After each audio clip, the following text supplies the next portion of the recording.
Shalom, jumpa lagi bersama dengan saya. Mari kita siapkan hati kita.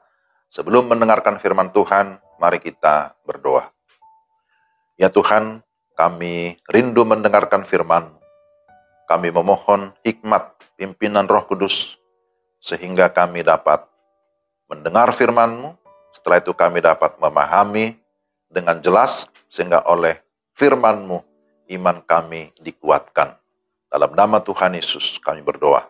Amin. Pembacaan firman Tuhan dari Yohanes 3 ayat 5-6. Jawab Yesus, "Aku berkata kepadamu, sesungguhnya jika seorang tidak dilahirkan dari air dan roh, ia tidak dapat masuk ke dalam kerajaan Allah. Apa yang dilahirkan dari daging adalah daging, dan apa yang dilahirkan dari roh adalah roh." Demikianlah firman Tuhan. Tema renungan kita, Roh Kudus melahirbarukan. Itulah temanya. Saudara-saudara yang terkasih dalam Tuhan Yesus Kristus, salah satu karya Roh Kudus yang sangat penting adalah melahirbarukan, atau disebutkan di sini melahirkan kembali secara rohani.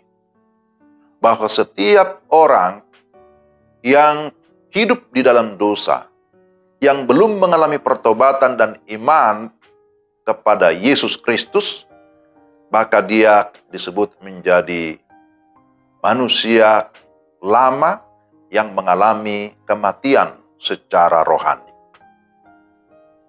Bagian yang kita baca merupakan percakapan antara Nikodemus dengan Tuhan Yesus. Sebuah pertanyaan yang ditujukan kepada Yesus, apa yang menjadi syarat seseorang bisa masuk ke dalam kerajaan Allah?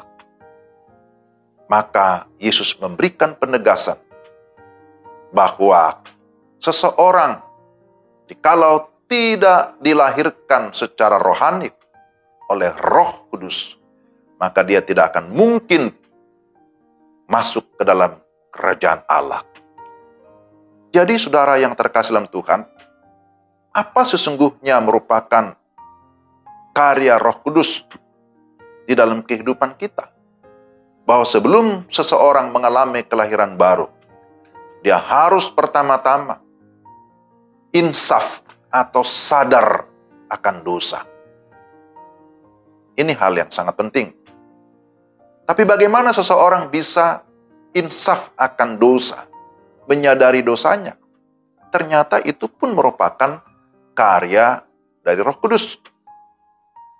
Dikatakan dalam Yohanes 16 ayat 8-11, dan kalau ia datang, ia akan menginsafkan dunia akan dosa. Siapa yang dimaksud? Ia yang akan datang. Itu bicara tentang Roh Kudus. Ia akan menginsafkan dunia akan dosa, kebenaran dan penghakiman akan dosa karena mereka tetap tidak percaya kepadaku. Akan kebenaran karena aku pergi kepada Bapa dan kamu tidak melihat aku lagi. Akan penghakiman karena penguasa dunia ini telah dihukum. Ini adalah firman Tuhan yang disampaikan oleh Yesus kepada murid-muridnya. Bahwa seseorang bisa sadar akan dosa, kemudian dia mengalami pertobatan dan memiliki kepastian keselamatan melalui proses kelahiran kembali. Itu semata-mata karena karya Roh Kudus, bukan hasil usaha manusia, bukan hasil usaha saudara dan saya. Tapi pemahaman ini sangat penting, sangat esensi, bahwa tidak mungkin seseorang, sekali lagi, masuk ke dalam kerajaan surga, memiliki kepastian keselamatan tanpa kelahiran kembali. Jadi inilah karya Roh Kudus. Saudara dan saya, kita patut bersyukur karena kita sudah memiliki kepastian keselamatan. Tapi ingat, sekali lagi, ini adalah karya Roh Kudus. Mungkin pertanyaan praktisnya, bagaimana saya dapat dilahirkan kembali? Ini melalui sebuah proses Di sini dikatakan, pertama-tama kita harus insaf, sadar akan dosa. Kita mau mengakui dosa, ada pertobatan, meninggalkan dosa, dan secara sadar kita mau membuka hati, percaya dan terima Yesus sebagai Tuhan dan Juru Selamat. Maka di sanalah ada sebuah transformasi, ada sebuah pembaruan. Kita dibaharui secara rohani, sehingga kita memiliki kehidupan baru yang disebut sebagai ciptaan baru. Ini adalah karya Roh Kudus.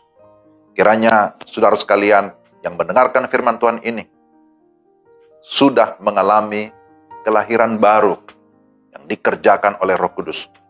Dan itulah yang membuat kita begitu yakin bahwa kita sudah memiliki sebuah jaminan, kepastian, keselamatan di dalam Yesus Kristus. Mari kita berdoa. Tuhan, terima kasih untuk firman-Mu hari ini yang mengingatkan sekaligus meneguhkan kami bahwa setiap orang yang sungguh-sungguh mengalami pertobatan dan iman di dalam Yesus Kristus sudah ada jaminan kehidupan yang baru, kehidupan yang kekal, kepastian surga. Terima kasih Tuhan untuk kebenaran firman-Mu yang memberikan kami keteguhan. Dalam nama Tuhan Yesus kami berdoa. Amin. Demikianlah renungan kita hari ini. Tuhan memberkati saudara-saudara sekalian. Shalom.